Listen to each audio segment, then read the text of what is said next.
Désolé, les All Blacks, c'est fini. Maintenant, c'est les All Bleus. Les Français ont ouvert cette Coupe du Monde avec une victoire, 30 points contre les All Blacks. Victoire extraordinaire. Tout le public français a répondu présent. Aujourd'hui, on va en débriefer dans l'édition numéro 4 de French Flair. Aujourd'hui, pour en parler, un invité de prestige, Christopher Tolofoa, talonneur du RCT, qui va parler avec nous de ce match de l'équipe de France, de cette belle victoire. Je t'invite, on va s'asseoir dans un beau cadre. Allez, viens.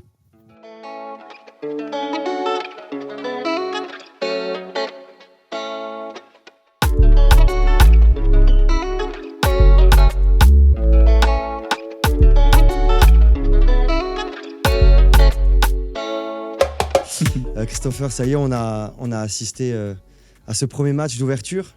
On va dire, je sais que tu as joué avec pas mal de joueurs du RCT ou d'autres qui sont passés par le RCT. Tu as eu des contacts avec eux avant le match, après match. Comment ça s'est passé ? Ouais, bien sûr. On s'envoie un peu des petits messages pour sauter un bon match, comme ils l'ont fait quand on a joué notre dernier match bloc des 3 matchs avec Toulon. Non, c'est sûr, c'est toujours important de supporter cette équipe de France. Elle est exceptionnelle dans un peu tous les domaines. Hein. Elle soulève un peu les foules et c'est important de les supporter. Oui, ouais. Je sais que tu es proche de Sébastien Tao. Ouais, un petit peu. Romain Tao aussi. Ouais, bien sûr. Il y a Romain, bien sûr. Après, tous les Toulonnais, hein, Charles, JB. Après, bien sûr, on regarde tous la télé, on regarde tout ce qu'ils font. C'est extraordinaire. Il y a des joueurs de qualité et bien sûr Péat aussi. Hein, on suit un peu tout ce qui se passe et franchement, quand ils produisent un jeu comme ils l'ont produit hier, ça fait toujours rêver de les regarder. Et j'ai vu avant de rejoindre l'équipe de France et de commencer ce mondial, qui était très chaud hier, une soirée extraordinaire. J'ai vu, ils ont fait un petit tour. Vous avez fait pas un petit repas sur Toulon ou passé un petit moment en famille avec les enfants ? Ouais, bien sûr. On s'est un peu servi de ça. C'est cette semaine un peu de break pour se retrouver un peu entre nous. Après, chacun a voulu regarder son match en famille ou avec les collègues sur les différents endroits sur Toulon et un peu les alentours. Mais moi, je pense que c'était important de répondre un peu à cette ferveur. Et franchement, c'était l'ambiance, que ce soit au terrain, que ce soit sur le terrain avec les événements qui sont passés avant le match ou à la maison, c'est exceptionnel. Moi, mes enfants, ils étaient comme des dingues devant le match. Les enfants, ils se sont régalés. PQR, c'est quoi PQR pour toi ? Presse quotidienne régionale. On peut voir la une de toutes les presses. Donc évidemment, l'équipe avec marqué French Flair. French Flair, donc ça nous fait penser à la France a mis les barbelés. Je ne sais pas si tu as un petit peu regardé la presse. On peut voir la Provence avec le Grand Bleu. Donc bon, ça va être un petit peu facile, hein, tous les jeux de mots avec la France. Et puis là, on peut voir aussi aujourd'hui en France, on ne va pas tous les faire, mais quel kiff. Enfin, même les journalistes se mettent à parler jeune aujourd'hui. Non, franchement, c'est ce qu'on dit. Hein. Moi, j'adore cette expression, le kiff, parce qu'ils nous font kiffer. Ils kiffent eux aussi. J'étais très surpris aussi de les voir pas spécialement fatigués sur le retour à l'hôtel. Non, ils n'ont pas l'air, c'est vrai qu'ils avaient pas l'air très marqués. Hein. Et pourtant, l'intensité a été incroyable. Donc, l'équipe de France est lancée sur des beaux rails. C'est la première fois que les All Blacks subissent une défaite en match de poule. On parle des fois statistiques, on en a parlé avant le match, mais bon, les statistiques sont faites pour être déjouées, on le sait, et je pense que ça fait partie aussi des objectifs de l'équipe de France. Les Blacks, ça sentait depuis 2-3 ans qu'ils étaient un peu dans le dur. C'est vrai qu'à Twickenham, il y a 2 semaines, ça a été compliqué pour eux, mais là, c'est concret pour eux. C'est leur première défaite, premier match de la Coupe du Monde en France contre la France. On a vu Hardy Savea ce matin dire que il a été complètement déstabilisé, il n'entendait même pas l'arbitre, il n'entendait pas ses coéquipiers. Ça a été vraiment quelque chose d'incroyable. Et malgré tout, dans le scénario, on a eu des All Blacks qui ont malmené ces Français en première mi-temps. Qu'est-ce que tu peux nous dire sur cette première mi-temps qui a été compliquée ? Fabien Galtier l'a concédé aujourd'hui, où il dit qu'ils ont été très tendus, et même s'ils se sont préparés depuis 3 ans, ça a été quand même compliqué à gérer émotionnellement. Franchement, ça se voyait beaucoup au sein des visages, que ce soit les Français ou les Blacks. Sur la première mi-temps, on voyait vraiment qu'il y avait on va pas dire un sentiment de doute, mais on n'était pas dans une équipe de France qui avait prévu de lâcher les chevaux en ce début de première période. Et franchement, au fur et à mesure de la première période, on sentait que il y avait il y avait de l'envie, ils essayaient de mettre leur jeu en place, mais ils n'ont pas réussi.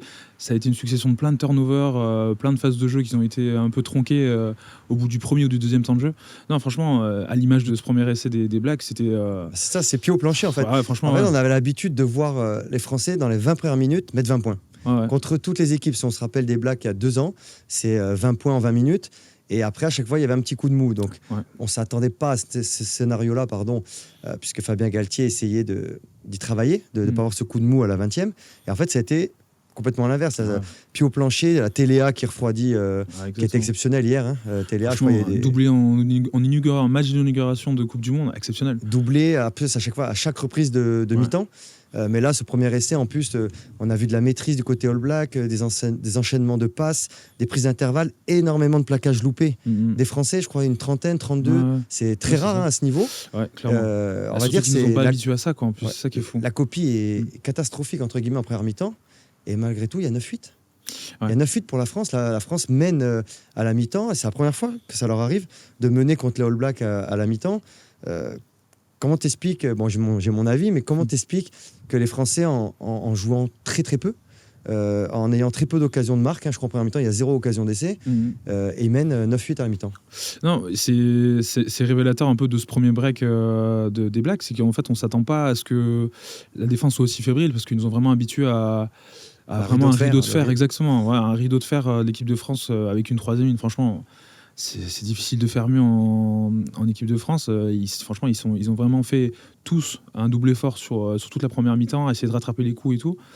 Non, franchement, ça a été crescendo en fait. On les a sentis monter en pression, avoir un petit coup de froid sur ce break, mais progressivement un peu relever la tête au sein des leaders. Et on voyait vraiment les visages au fur et à mesure de la première mi-temps franchement, qu'ils arrivaient un peu à remettre le pied à l'étrier et essayer de mettre le système en place. Toi qui es à l'honneur, est-ce que tu penses que le rôle de la mêlée, encore une fois, parce que c'est un peu la marque de fabrique de l'équipe de France, et je pense à William Servat qui fait un travail extraordinaire, est-ce que tu penses que la mêlée a permis vraiment à la France de se remettre la tête à l'endroit, en tout cas en première mi-temps, à exister, et puis derrière, le duc Sergio de Ramos, Thomas Ramos, qui n'en finit pas de...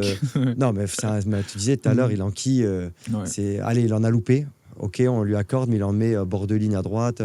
Il est droitier, avec des angles incroyables. Thomas Ramos est sur une autre planète en ce moment. Attention, Antoine Dupont, meilleur joueur du monde, est peut-être à l'arrière.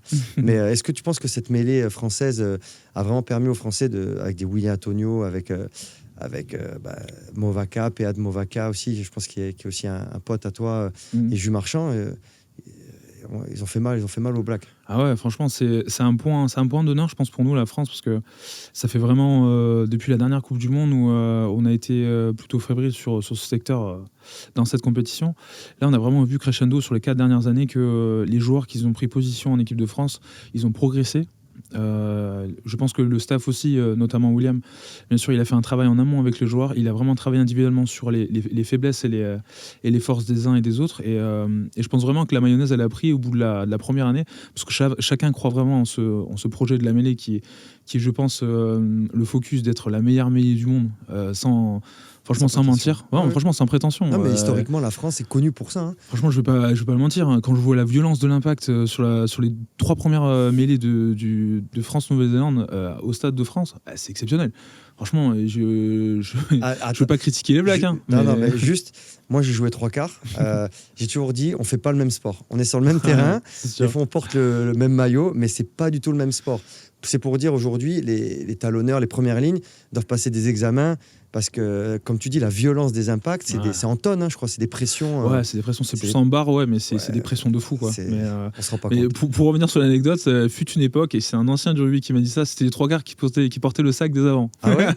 Ça, c'est un message. Ça, c'est pour un message pour Vénicolo, parce que je pense qu'il serait partant. Non, franchement, c'est vrai. Pareil, lui aussi. Il a besoin de vous. Ouais, il a vraiment besoin de nous, et nous, on a besoin de lui. C'est un peu le smile vivant de notre équipe, mais c'est fini le bizutage, là, ça n'existe plus, ça. Non, c'est plus sur les 3e mi-temps maintenant le bizutage. C'est dire Antoine Dupont qui porte le sac de Willy Antonio. C'est dur de le dire, non. Ouais, donc on va revenir. Thomas Ramos aussi. Dès la première pénalité, On a vu une trajectoire rectiligne. Ça, quand tu es devant, tu fais des efforts. On a vu des Aldrit plaqués, gratter aussi. Jules Marchand qui gratte un ballon très important. Bien sûr. C'est une équipe de France qui a été très réaliste. Moi, j'étais aussi devant mon écran et je me dis, ça me faisait penser aux consignes des coachs, c'est-à-dire que dans les moments faibles, il faut encaisser le moins de points possible. On a vu des Blacks avec 3-4 occasions d'essai, finir en avant, et après finir sur des en avant ou juste des pénalités. Exactement. Et grâce à ça, la France a continué d'exister. Donc la France réaliste, la France, on va dire, même s'ils étaient pris dans l'émotion, ils n'ont pas perdu le fil, ils n'ont pas paniqué. On sent une sérénité juste incroyable, et en encaissant très peu de points, il rentre au vestiaire à 9-8. Donc je ne sais pas si toi, quand tu rentres au vestiaire, tu sais que tu as été dominé, mais en plus tu mènes au score, tu te dis il va rien t'arriver. C'est pas forcément que tu te dis il va rien t'arriver, mais tu te dis c'est possible. Tu vois, c'est fou, mais quand tu regardes ces matchs-là à la télé et que tu es un jeune joueur de l'école de rugby, tu te dis waouh, ils ont une chance de le faire, quoi. Et là, ce qui est extraordinaire, c'est qu'on voit vraiment la maturité des joueurs au fur et à mesure des années sur cette belle équipe de France. C'est qu'ils ont vraiment, ce retour des leaders. À chaque fois, on le voit très bien. Il y a une respiration qui est faite de tout le groupe avant un temps faible et un temps fort. Et c'est quand on les voit en cercle. Exactement. C'est pour redescendre en pression. C'est pour ça, ça fait partie, je pense, ça fait partie de tout ce processus que le staff a mis en place et que les joueurs s'y tiennent parce qu'ils croient vraiment en le projet d'aller gagner cette Coupe du Monde. Et on voit vraiment que les leaders et les joueurs forts de cette équipe, notamment sur ça, tu vois, sur ce fait de jeu où tu prends un essai, tu te fais breaker, Téléa marque, coup d'envoi. Le troisième, il va péter sur un joueur. Julien Marchand, pam, conteste. Temps fort, temps faible, temps fort, direct. Tu vois. Ils switchent, ils arrivent à switcher dessus. Exactement. C'est vraiment, on peut pas dire que c'est une stratégie, mais c'est vraiment un état d'esprit. Et je trouve vraiment que l'état d'esprit des Français aujourd'hui, elle est irréprochable sur vraiment ce côté de switcher. Alors qu'avant, on baissait la tête. Exactement. C'est ça que tu as raison. Avant, on baissait la tête. Il y a un petit peu plus de. Là, tu te dis, tu tentes pas. Tu viens de prendre un essai, tu 40 ou 50. Non, mais c'est vrai. C'est vrai que nous, on était sur le terrain, donc peu. même si l'attitude qu'on a en club n'est pas la même quand on est en sélection. Et c'est vrai que, comme je parlais de l'esprit Club France qu'ils ont mis en place, et du coup, on les sent aussi à l'aise, parce que des fois en club, on n'est pas dans la panique comme ça, et là, on les sent aussi à l'aise. Je sais pas, c'est pas très beau à dire aussi à l'aise, mais en tout cas, on les sent à l'aise comme en club.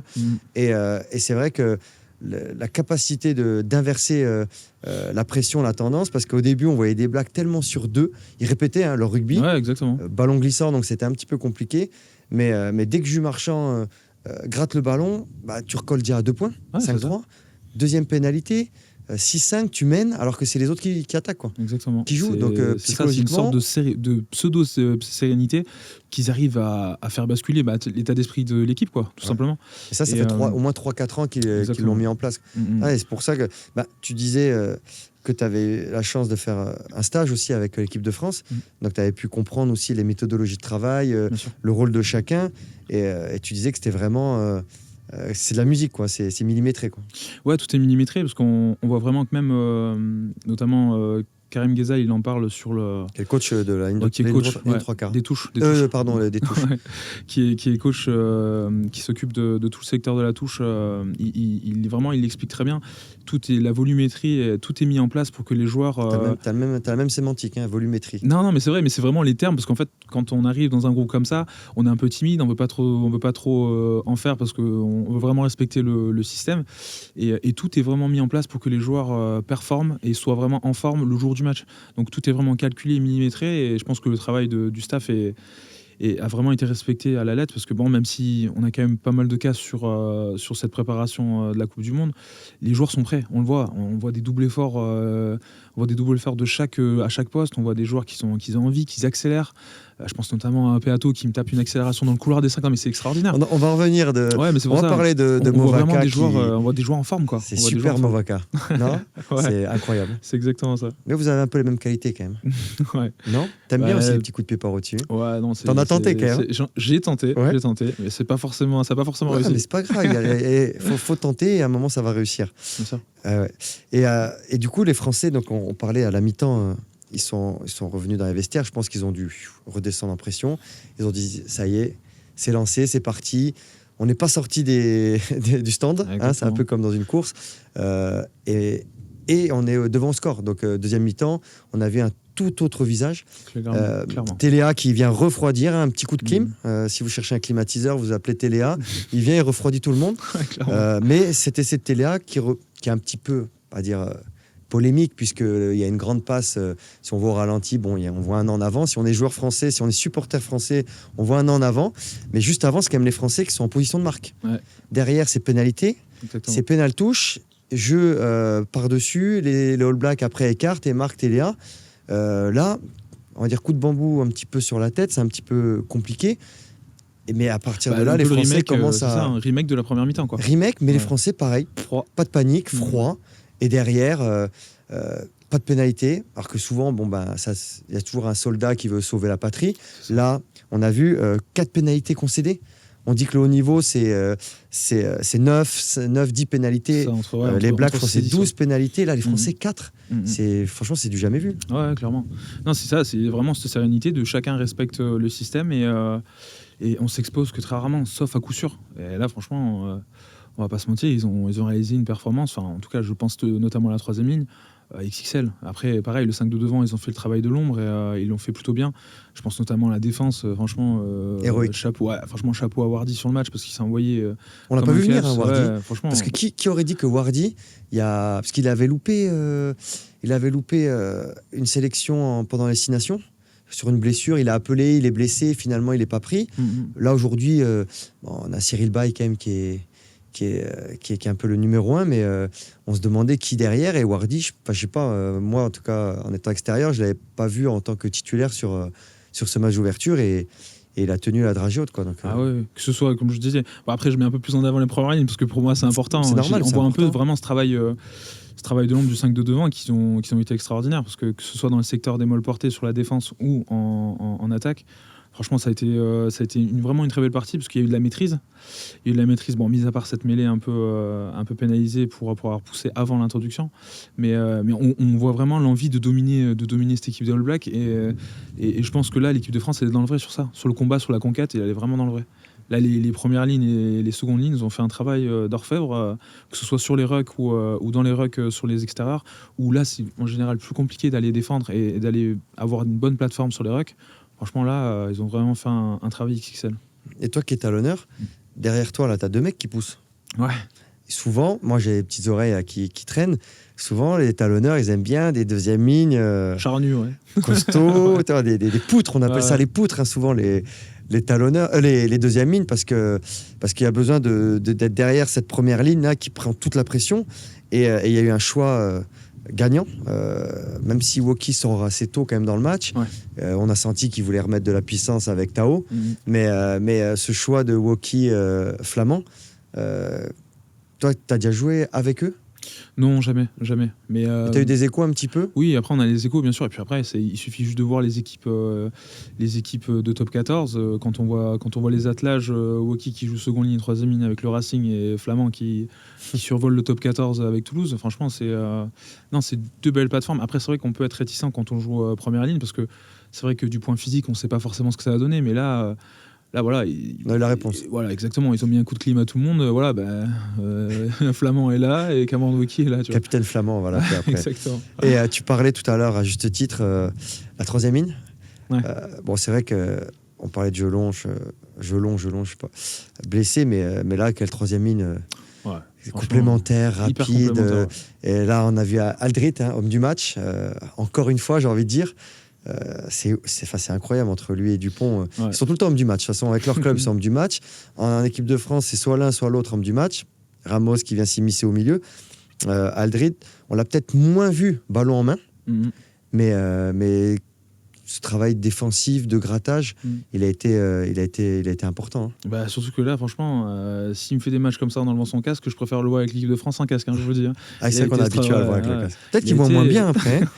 Non, par contre, il a été stratosphérique sur ses ballons. T'as déjà joué avec un casque? Non, moi jamais. Parce que franchement, vu ta coupe de cheveux, beau gosse. Non, franchement, les cheveux, mais c'est sincère. Là, je chambre pas. Mais franchement. Le casque, pour un talon, un casque, je sais pas. C'est dur, c'est dur le casque. Après, je n'ai jamais été habitué non plus, tu vois, mais le casque, après, moi j'ai badé pas mal de joueurs qui jouent avec un casque, donc. Il y avait qui? Il y avait Kiswood? Kingswood jouait avec un casque, Rory Best. Rory Best, des références mondiales. Références, Scalbrit, tu vois, c'est des références que tu fais. Voilà, je critique pas parce que c'est des top level quoi. Non, on chambre un peu, mais c'est vrai que. Niveau capillaire, Max, en jouant sur ça. Non, mais moi je me suis cherché toute ma vie niveau capillaire. Encore aujourd'hui, je me cherche encore. J'ai eu des accidents de couleur de cheveux. Bon, on s'éloigne un peu de la Coupe du Monde, mais j'ai tenté. Toi, vu que l'équipe de France joue en bleu, j'ai m'étais teint, ça a tourné au bleu. J'ai testé, mais ça, c'était pas la bonne teinte. Non, vaut mieux pas. Mais je faisais comme si de rien n'était. Mais franchement. J'ai failli tout raser, mais bon, peu importe. On va revenir quand même au match. Donc Aldrit, énorme, Kroos et Olivon. Charles, moi j'ai joué avec Charles. Il est arrivé quand même petit âme fin, on va dire, de son Pays Basque. Des déboires un petit peu sur des blessures. Et puis aujourd'hui, ça paraît facile, quoi. En fait, il travaille quand même à l'entraînement. Tu vois travailler ou c'est inné comme ça, mais c'est ce que j'ai envie de dire. C'est que ce mec, c'est une troisième ligne extraordinaire. Mais lui, Charles, c'est difficile de le. Franchement, c'est difficile de le définir comme un profil, parce que j'ai l'impression qu'en troisième ligne, en équipe de France, on a rarement eu un profil comme ça. Aussi élancé, très à l'aise dans les airs, toujours sur les ballons hauts. Vite. Il va très très vite. Ouais, il va toujours le bon moment. Puis un bon mec aussi. Il faut le dire aussi. C'est vraiment. On a des profils de joueurs en troisième ligne qui sont hyper complémentaires, avec un Aldrit qui est toujours dans la zone d'affrontement, toujours très proche des rucks. Et François qui fait tout le taf de l'ombre à côté aussi, qui est très doué offensivement aussi, hein, qui a vraiment des qualités offensives et défensives extraordinaires. Mais François peut-être moins de qualité athlétique, mais un mental. C'est un gagnant, c'est un leader. Je l'ai eu franchement, moi, pour l'avoir à Toulouse aussi, athlétique. Il court. C'est un marathonien quand même. Ouais, c'est ça. C'est que des fois, tu tournes la tête, tu dis c'est un ailier ou c'est un centre, et en fait, c'est François. François, en face, on l'a très souvent catalogué comme un joueur de l'ombre, quoi, qui plaque, qui se relève et tout, mais il est très doué balle en main. Moi, j'ai un très bon souvenir de lui, que ce soit en équipe jeune ou avec les équipes de France moins de 20 ans aussi. C'est un joueur de caractère et qui a un mental d'acier, et au-delà de ça, c'est un joueur qui ne dit rien. Il dira jamais un mot plus haut que l'autre, quoi. Il fait. Exactement. C'est un joueur d'action, quoi. C'est vraiment un joueur d'action, et je pense que c'est très propre à lui. Et cette troisième ligne, elle est, comment on peut dire, elle est hyper discrète. On les entend jamais, mais ils font un taf offensif, défensif. Et c'est pour ça que je dis qu'ils sont hyper complémentaires. Quand on voit un Charles qui est toujours sur les montées des box kicks, enfin ce qu'on appelle les jeux au pied haut des neufs, pour aller mettre de la pression chez l'adversaire. On voit toujours les mêmes profils de joueurs. On voit soit Aldrit qui monte très fort pour aller dégonder les mecs en dessous, pour aller vraiment chercher un ruck offensif, ou tu vois un Charles Olivon qui va chercher avec son 1,99 qui va chercher des claquettes. Près, il faisait 2 mètres. C'est un vrai second ligne, quoi. Ils l'ont jamais essayé en deuxième ligne. Je pense qu'il a joué second ligne avec nous pour dépanner, parce qu'il n'avait pas le choix. Il n'a pas dû kiffer. Je pense que c'est pas quel kiff. Je pense que c'est pas son dada à la mêlée non plus, tu vois. Et donc on va revenir sur cette deuxième mi-temps. Il y a 2 actions qui me viennent en tête. À un moment, les Français, ils ont pénalité et ils font le choix de la pénale touche. Capitaine Dupont, choix de la pénale touche, et qui amène derrière l'essai de Penaud. Donc là, ils ont pris leur responsabilité. Souvent, on dit toujours le bon choix, c'est toi qui le transforme. Hein. S'il ne marque pas, on dit fallait tenter les 3 points. Donc là, on est à 15 contre 15. Les Français choisissent d'aller en touche. Derrière, 4 temps de jeu renversés. Jalibert qui dépose sa VA, fixe passe pour Penaud. Et après, on a un peu le même cas de figure. Sauf que là, les Blacks prennent un jaune. Donc un joueur en moins. Ah oui, Jordan, c'est vrai. Et là, le choix est tout autre. Ils prennent la pénalité. Qu'est-ce qui se passe à ce moment-là? Qu'est-ce que tu en penses? Toi, est-ce que tu t'es dit, tu étais là dans ton canapé, tu t'es dit, mais avant, on est à 15 contre 15, on prend la touche pour marquer l'essai, on le marque. Là, on est un de plus et on le fait pas. Pourquoi? C'est pour ça que je te dis, c'est un peu cette sérénité qu'ils ont été chercher et que ils voulaient assurer le coup. Je pense qu'ils ont voulu assurer le coup parce que tu arrives quand même t'as un peu le money time des 20 dernières minutes où tu joues quand même les Blacks et que tu te dis qu'à n'importe quel moment, il peut y avoir une interception, un ballon tombé, un turnover, ça marque un essai de 80 mètres. Donc je pense que 3 points, c'est 3 points. 3 points, c'est 3 points. Tu joues une Coupe du Monde et une compétition où les points ils se laissent pas en route. Et Thomas Ramos la loupe. C'est ça qui est marrant.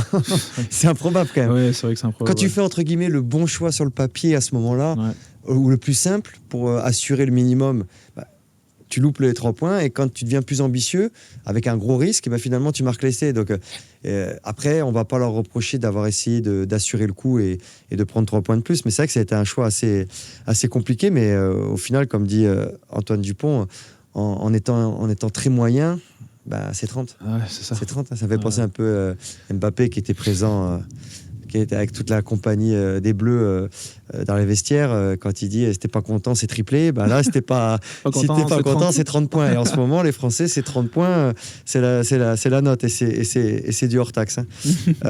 On a pu voir aussi, tu parlais des 20 dernières minutes, du money time.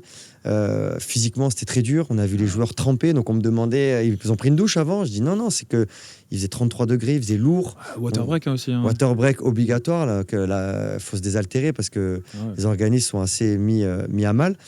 Et on a pu voir, on s'est posé la question quand les finisseurs, pas les remplaçants, mais les finisseurs vont rentrer sur le terrain, est-ce que ça va vraiment redonner un petit coup d'oxygène ? Et ouais, ça a été miraculeux, entre guillemets. Et il le dit. Il a bien dit, Fabien Galtier, sur son discours. Il a dit que les finisseurs, voilà, ils ont vraiment appliqué le truc à la lettre. Franchement, tous ceux qui sont rentrés, ils ont apporté leur petit plus. Franchement, il y a personne qui peut revenir sur son match en disant j'ai pas donné le meilleur, quoi. Franchement, c'est à cette image-là et à cet état d'esprit qu'a l'équipe de France en ce moment. Tout le monde croit en projet et ça se voit, ça se ressent à travers. Tu joues les 20 dernières minutes, il commence à tenter des choses. Enfin, c'est malheureux, mais c'est vrai, il tente des choses. Tu vois la banane, un sourire. Les rebonds qui te reviennent dans les mains. Une mêlée conquérante, les molles portées qui commencent à avancer. Enfin, les blagues qui enchaînent les en avant. Les en avant, les pénalités dans leurs 22 mètres, alors que c'est quelque chose qui arrive très rarement. Après, voilà, c'est pareil, on va pas se mentir. Et on est tombé quand même sur une équipe des All Blacks qui a pêché sur ce secteur-là aussi. La discipline, ils ont enchaîné pas mal de fautes dans leur camp. Et je pense que c'est un peu ça aussi qui a mis un coup de clim à cette équipe des All Blacks. Ils ne s'attendaient pas, je pense, à avoir cette vague de puissance qui leur arrive avec les finisseurs. Et franchement, chapeau à eux, ça a été hyper agréable en tant que Français, ça a été hyper agréable de voir cette domination. C'était vraiment top. Et il y a un joueur aussi, la All Black, qui a joué en notre faveur. J'adore, hein, c'est un joueur extraordinaire. C'est Will Jordan. Par contre, tu peux nous expliquer la règle quand il y a un ballon en hauteur, parce qu'il est ailier. Donc, c'est lui, je pense, qui doit toucher le plus de ballons dans les airs ou qui doit sauter le plus au ballon. Il a pris un carton jaune. Il aurait peut-être mérité un deuxième carton jaune parce qu'une fois qu'il est rentré de son carton jaune, il a il se fait un petit peu gêné par Gabavillière qui est très malin. Moi j'ai vu l'œil expert, on a regardé, on appelle ça escorter, c'est-à-dire qu'on protège le Thomas Ramos pour qu'il ait le moins de pression possible. Aujourd'hui les arbitres nous interdisent de protéger. Gabavillière le fait très bien. Will Jordan trébuche, tombe encore sur Thomas Ramos. Je crois que c'est la 3e fois qu'il percute Thomas Ramos dans les airs. Ça peut être dangereux aussi. Ça aurait pu être carton rouge. Mais on va dire le premier carton jaune, enfin le carton jaune a un petit peu permis à la France de faire ce break. Hein, parce qu'après, il y a cette pénale touche et cet essai. Comment t'expliques qu'un joueur de ce calibre, en Coupe du Monde, on répète la même erreur, et puis en quoi. plus quand tu vois son visage, il paraît presque étonné, quoi, de se dire pourquoi on me sanctionne, quoi. Ouais, non, c'est sûr. Après, les arbitres là sur les matchs de préparation, ils ont été hyper pointus sur pas mal de secteurs et notamment le secteur des ballons hauts et des réceptions des ballons hauts. On a bien vu que Jaco Pepper, il s'est pas posé 10 000 questions quand il voit l'action. Et tu vois net, parce que ça aussi on peut pas lui enlever, il lâche jamais le ballon du regard. Mais il ne monte pas. En fait, il décolle pas. C'est ça qu'il le reproche. Il lui dit vous avez les pieds au sol, il saute jamais. C'est ça qui est compliqué. On fera le petit point ballon haut pour Will Jordan la prochaine fois. Donc on a vu 2 essais de Penaud, serial marqueur, qui se rapproche de plus en plus du recordman d'essais en équipe de France, Serge Blanco. Jaminet, pour certains ne voyaient même pas la Coupe du Monde, rentre, marque son essai. Transforme son essai. Et là, il est refusé, je crois. Ah non, si, oui. Il y a eu un arbitre qui a levé le drapeau et l'autre non. Bon, ça a été, on va dire, une entrée royale pour Melvin. Petite pensée aussi à Hervé, son papa, qui a toujours cru en son fils et qui était monté avec le fan club et ses 45 frères, je crois. La famille est en train d'être dans tous les clubs de top 14. On voit des frères Jaminet un peu partout, donc il va falloir s'y habituer, un peu comme les Barrettes. On va parler de 2 joueurs, Movaka, Peato Movaka et Julien Marchand. T'as l'honneur, comme toi. Jules Marchand, donc on a pu voir dans son registre de gratteur avec le Stade Toulousain, gratteur avec l'équipe de France, qui se blesse très vite. On dirait l'impression une hypertension, une hyperextension l'ischio. Movaka qui rentre. Qu'est-ce que tu te dis, toi, à ce moment-là tu te dis, ça va le faire, c'est facile. Je vais pas te mentir, moi, je vois l'action. Je vois Julien qui se tient la jambe. Déjà, il fait la mêlée. Quand tu fais une mêlée en ayant une douleur à l'ischio, je peux te dire que vu comment il est attaqué, je pense qu'il a dû se faire mal parce qu'il est attaqué très très fort et on le voit très bien qu'il y a un truc qui va pas. Derrière, il est encore avec les soignards et puis même lui, tu vois, juste avant la préparation, il fait la grimace, tu vois. Puis on dit, je crois, 4 à 5 semaines déjà. Mais bon, après le temps de revenir, etc., ça va être compliqué, mais on a quand même du réservoir. C'est ça, en fait, ça fout quand même la mort. Enfin, moi, personnellement, ça me fout un peu la mort pour lui parce que. Gros travailleur. Déjà, c'est un gros bosseur et puis il a assis sa position talonneur de l'équipe de France. Il est parti la chercher tout seul, tu vois. On a dit match sous une chaleur étouffante, 33 degrés. On a vu aussi une image qui a marqué un peu les réseaux sociaux. C'est Antoine Dupont. On parle encore de lui, mais dans le bus, en train de dormir. On va dire, je vais l'imiter comme ça. Ouais. Il dormait. Alors pour toi, il dormait, il se reposait, il se détendait. Qu'est-ce qu'il faisait à ton avis ? Moi, je pense que chacun a son petit entre guillemets gris-gris d'avant-match, tu vois. Petit rituel. Son petit rituel pour les superstitieux, pour les mecs qui ont besoin de déconner avant de jouer. Je sais pas s'il y en a beaucoup qui déconnaient avant le match. Non, mais il y en a. Et chacun a son petit truc. Et je pense que ça fait partie d'un peu sa bulle d'avant-match. De se relaxer vraiment. Je pense pas que ce soit ce style de joueur à s'endormir, c'est pas possible. Mais on dirait cette photo. C'est vrai que ça porte à confusion. Mais je pense que c'est quelqu'un de calme qui a besoin de sa petite bulle avant de. Il faut redescendre en pression. Ouais, redescendre en pression. Parce que sincèrement, quand on part de l'hôtel pour aller au stade, c'est à la fois excitant et à la fois stressant. Exactement. Ça monte, c'est oppressant même. Ouais. J'ai envie de te dire, c'est oppressant. C'est un peu une sensation de j'y suis. Est-ce que je suis prêt ? Ouais, tu vois, ça y est, en fait, on y est. Parce que depuis le temps qu'ils en parlent, depuis le temps qu'ils disent qu'on est prêt. 4 ans de préparation. Et même moi je t'avoue, je tremblais un petit peu avant le match. Parce que tu te dis, tu les vois bien, mais est-ce que le jour J, ça va le faire vraiment toi ? On se pose tous cette question-là, de toute façon. Quand tu as joué au rugby et que tu as préparé un match de top 14 ou même un match de, je vais dire une bêtise, mais d'amateur, quand tu rentres sur le terrain, ça fait quelque chose de. Puis tu rentres au Stade de France, quoi. Tu rentres pas, je vais dire une bêtise, mais tu rentres pas sur un match où il y a ton père et ta mère qui te regardent sur le bord du terrain, sur la talinquère, quoi, tu vois. Là, tu vas rentrer dans une antre, et là, t'as plus de 100 000 personnes qui sont là, quoi. Ouais, et puis, 100 000 personnes, ok. Tu sais combien il y a de personnes devant la télé ? Ah oui, j'ai cru avoir, il y avait 15 millions de personnes. Ouais, on va dire 15 millions 4, je sais pas qui a compté. Et j'ai vu des pics à 17 millions. C'est 168 millions de Français, donc on va enlever les gens qui dormaient déjà, les enfants qui étaient peut-être au lit. Bon, je sais que mon fils regardait le match. C'est monstrueux l'engouement populaire. On voit la presse quotidienne, on voit à la télé. On a pu voir aussi une cérémonie d'ouverture avec Jean Dujardin en chef d'orchestre. Jean Dujardin, un peu dans un rôle de mime, comme il a été oscarisé. Qu'est-ce que tu as pensé déjà de ce spectacle ? Bon, on a mis en avant quand même le patrimoine français, mais ça a été extraordinaire. La Marseillaise, la Peña Bayona. Est-ce que tu proposes au public marseillais, quand la France va venir jouer, de faire un pilou-pilou ? Non, clairement pas. Ça, c'est propre à Toulon. On va le garder chez nous, ça, quand même. Ouais, mais regarde, la Peña Bayona, c'est propre à Bayonne.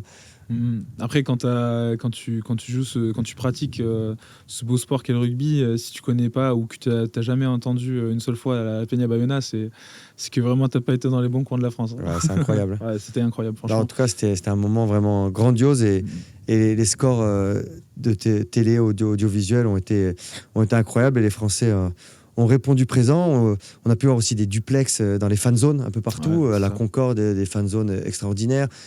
Même dans des petits villages partout, ils ont mis des écrans sur les places. On a vu les gens euphoriques, crier. L'engouement était extraordinaire, franchement. Tout le monde attendait cet événement. C'est ça. Tout le monde était prêt. Et pour en avoir parlé un peu avec les gens autour de nous, c'est vrai qu'il y a une atmosphère, mais surtout un état d'esprit. Franchement, tous les gens, que ce soit rugby ou non rugby, j'ai vu des personnalités publiques suivre l'équipe de France, et j'ai trouvé ça vraiment top parce que ça remet vraiment le rugby à un rang au-dessus de ce qu'il était déjà, quoi. C'est plus rugby campagne. Exactement. Là, vraiment, on est sur un rugby international et où la France a vraiment sa place à jouer. Et franchement, je trouve que c'est beau pour notre sport et surtout pour notre équipe de France qui, depuis quelques années, a retrouvé sa place de haut niveau. En tout cas, la victoire contre les All Blacks enclenche une dynamique exceptionnelle. Maintenant, les Français ont 6 jours de récup. On sait que c'est violent, mais dans 6 jours, il faut remettre le bleu de chauffe. Les Français ont la profondeur de banc et un effectif pour faire un petit peu tourner contre l'Uruguay. On a envie de dire un peu, sans manquer de respect à l'Uruguay, un peu une formalité. Mais il va falloir rester concentré. Peut-être les Français vont pouvoir attaquer un peu plus, mettre en place plus de lancements de jeu et se faire plus plaisir avec moins de pression. Ça va être un rendez-vous assez exceptionnel. Qu'est-ce qu'on peut te souhaiter ? Toi, tu as un petit break là de quelques semaines. Ouais. On te souhaite on va dire un bon retour à l'entraînement, parce que c'est pas évident, la préparation, de couper, de reprendre. Et avec Toulon, tu as récupéré, on va dire, ton frère aussi dans l'effectif. Donc, quels sont vos objectifs, vous, à court terme ? C'est de gagner tous les matchs. C'est de gagner tous les matchs, de performer. Et surtout, la santé, on va pas se mentir, c'est ce qui est primordial dans notre sport. Et non, bien sûr, c'est que Toulon gagne. Toulon gagne et que notre effectif arrive à s'épanouir, tout simplement. Christopher, merci beaucoup. Ouais, c'est le micro, il nous gêne un petit peu, mais merci en tout cas pour ta disponibilité. On te souhaite vraiment une bonne fin de saison, une bonne fin de préparation, parce que là, c'est votre deuxième bloc. On vous attend aussi sur les terrains. On espère aussi pour toi de reporter un petit peu le maillot bleu, parce que tu travailles dur aussi. Merci à vous d'être présents, de prendre du plaisir. J'espère que vous serez encore présents au rendez-vous pour l'équipe de France le 14 contre l'Uruguay. Restez connectés, on parlera de French Flair et de rugby. À bientôt.